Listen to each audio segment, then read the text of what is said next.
এক রাতে খলিফা উমর ইবনুল খাত্তাব মদিনার রাস্তায় টহল দিতে বের হলেন। যেমনটি তিনি প্রায়ই করতেন তার লোকদের অবস্থা খোঁজ খবর নেওয়ার জন্য। একটি সাধারণ বাড়ির পাশ দিয়ে যাওয়ার সময় তিনি একজন মা এবং তার মেয়ের মধ্যে কথোপকথনগুলো শুনতে পেলেন। মা মেয়েটিকে নির্দেশ দিচ্ছিলেন যে তারা পরের দিন যে দুধ বিক্রি করতে যাবে তাতে যেন পানি মিশিয়ে দিতে হয়। তৎক্ষণাৎ মাকে মেয়েটি উত্তর দিল যে খলিফা রাদিয়াল্লাহু তাআলা আনহু দুধের সাথে পানি মেশাতে কিন্তু নিষেধ করে দিয়েছিলেন। মা মেয়েটিকে উত্তর দিল, ওমর তো আমাদের দেখতে আসেনি, কেউ তো জানতে পারবে না। মেয়েটি শান্তভাবে বলল, ওমর আমাদের দেখতে পাচ্ছেন না তো কি হয়েছে, আল্লাহ তো আমাদের দেখছেন।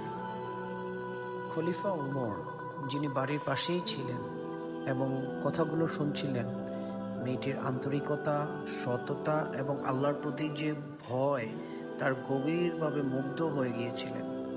পরের দিন সকালে তিনি মেয়েটিকে খুঁজে বের করার নির্দেশ দিলেন। যখন তাকে সামনে আনা হলো, তখন তিনি তার ধার্মিকতা এবং সততার প্রশংসা করলেন এবং পরে তিনি তার ছেলে অসীমের সাথে তার বিয়ে ঠিক করলেন।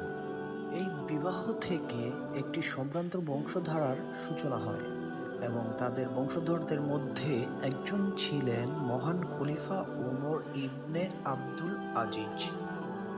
ওমর ইবনে আব্দুল আজিজকে তার ন্যায় বিচার ও ধার্মিকতার জন্য প্রায়ই দ্বিতীয় ওমর বলা হতো। এই গল্পটি থেকে আমরা শিখতে পারলাম যে প্রকৃত সততা এবং ধার্মিকতা আল্লাহ তাআলা লক্ষ্য করেন এবং অন্যদের অলক্ষিত থাকা সত্ত্বেও আল্লাহ তাআলা পুরস্কৃত করেন।